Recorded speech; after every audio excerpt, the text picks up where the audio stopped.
दोस्तों, मराठा साम्राज्य को उत्तर भारत में ताकतवर करने में सबसे बड़ा हाथ था शिंदे घराना या फिर सिंधिया राजघराना।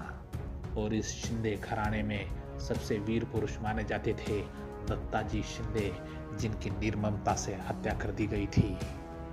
तो दोस्तों, आज जानेंगे दत्ताजी शिंदे का इतिहास। चलो तो शुरू करते हैं। शिंदे घराने या फिर सिंधिया घराने के पहले सरदार थे राणोजी शिंदे। यही इस परिवार के पहले मुख्य शासक थे। और राणोजी शिंदे के ही दूसरे पुत्र थे दत्ताजी शिंदे, जिनका जन्म 1723 में हुआ था। 1745 में राणोजी शिंदे की मौत हो गई थी। इसके बाद राणोजी शिंदे के बड़े बेटे जयाप्पा शिंदे को गद्दी संभालनी पड़ी। जयाप्पा शिंदे दत्ताजी शिंदे के बड़े भाई थे और महादजी शिंदे उनके सौतेले भाई थे। जयाप्पा और दत्ताजी शिंदे ने मिलकर उत्तर भारत में कई युद्धों में पराक्रम करके दिखाया और मराठों के स्वराज को मजबूत बनाया। 1751 में दत्ताजी शिंदे ने सिंदखेड़ के युद्ध में निजाम को परास्त कर दिया था और 5 लाख रुपए की रकम निजाम से वसूल की थी। मराठाओं के मारवाड़ के विरोध में हुए अभियान में मारवाड़ के राजा विजय सिंह ने 2 हत्यारों को भेजकर, जिनका नाम था खोकर केसर खान और श्रीकांत सिंह जी, इन दोनों ने नागौर में जयाप्पा शिंदे का कत्ल कर दिया था। इसके बाद भी दत्ताजी शिंदे ने पूरे मारवाड़ को जीत लिया था और मारवाड़ का तीसरा हिस्सा मराठा साम्राज्य में मिला दिया और विजय सिंह से 5 करोड़ रुपए की रकम वसूल की थी। जयाप्पा शिंदे की मौत के बाद उनके पुत्र जनकोजी शिंदे को गद्दी पर बिठाया गया और दत्ताजी शिंदे अपने भतीजे के साथ मिलकर खुद राजकाज संभालते थे। आगे दत्ताजी ने बूंदी के राजकुमार को गद्दी दिलाने में मदद की थी। 1757 में दिल्ली के ऊपर कब्जा करने में भी दत्ताजी शिंदे का बड़ा हाथ था। रघुनाथ राव के उत्तर भारत के अभियान में मराठों ने अटक किले तक मराठा साम्राज्य का विस्तार कर दिया था। नाना साहेब पेशवा ने दत्ताजी शिंदे को पंजाब और मुल्तान का नेतृत्व भी सौंप दिया था।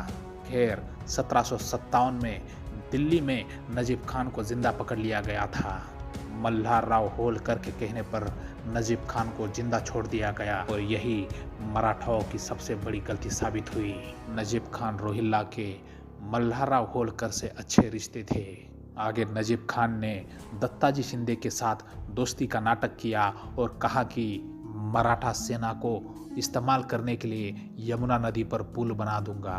कई महीनों तक दत्ताजी शिंदे को धोखे में रखा और इस समय में उसने उत्तर भारत के कई छोटे बड़े मुसलमान सरदारों को मराठों के खिलाफ एकजुट कर लिया और अहमद शाह अब्दाली को भी भारत पर फिर से आक्रमण करने के लिए राजी कर लिया।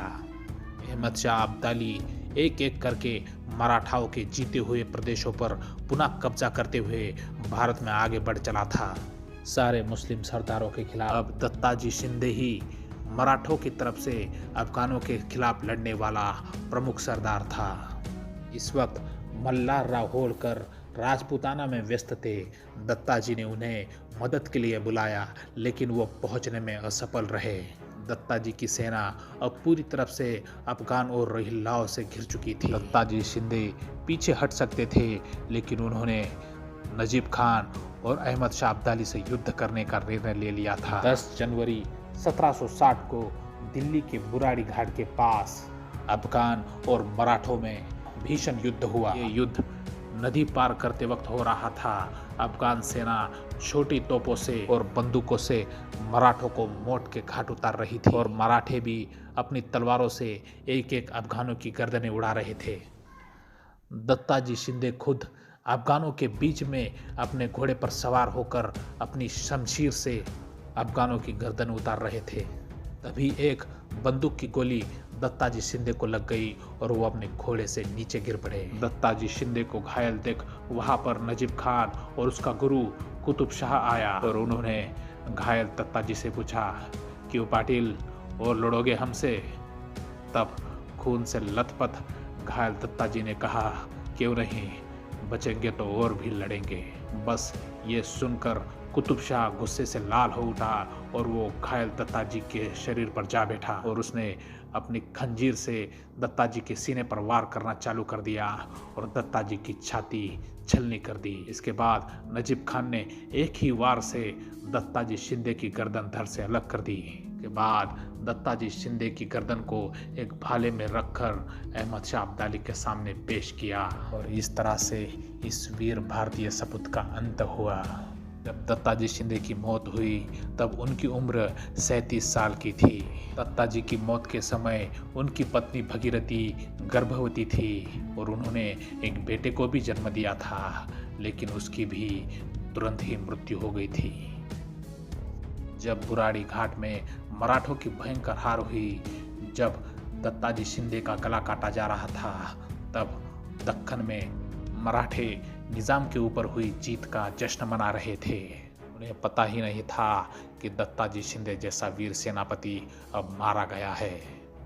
आगे दत्ताजी की मौत का बदला कैसे लिया गया, इस पर हमने पहले ही वीडियो बनाई है, आप देख सकते हैं। खैर, ये वीडियो आपको कैसा लगा ये कमेंट करके ज़रूर बताना और हाँ, इस चैनल को सब्सक्राइब करना तो बिल्कुल मत भूलना।